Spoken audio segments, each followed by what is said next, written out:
In this video, we're going to be learning how to remove virus or malware from our Kali Linux by installing a free antivirus software. We will also learn how to do real-time scanning to detect and block threats as they occur, and the name of the antivirus tool is called ClamAV. So let's see how to install and use ClamAV on our Kali Linux. So I'm in my Kali Linux right now. I will first open the terminal and update my local package repository with the command sudo apt update. After the local package has been updated, click the link in the description box and you will get the step-by-step article on how to install and use ClamAV.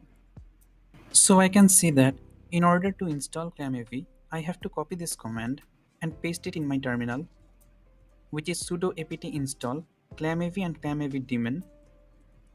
Continue, press capital Y and then press enter. And after ClamAV is installed in your system, update your virus database with the command sudo freshclam, and I can now see the database is up to date. Next, we can start scanning. So for the purpose of this video, I'll be scanning my desktop only.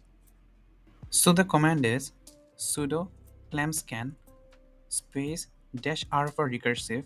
It will scan for all the directories inside the directory space the directory that you want to scan, which for me is my desktop. You can also specify a file by just typing the name of the file, which in my case is virus.com. But I will not do that for now. I want to scan the whole desktop. By the way, if you want to scan your whole system, just type a slash, which means it will scan from the root directory. But I do not want to do that. I want to scan from desktop and press enter.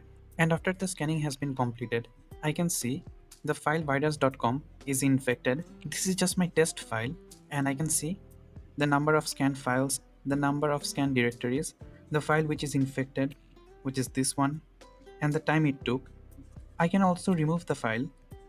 So the command is the same, sudo clamscan -r for recursive, and just add --remove and press enter, and you will see this file will be deleted. After the scanning is completed, I can see the file has been deleted. Again, you will get all the comments in the article that I have listed below. So it was this one which removed the file.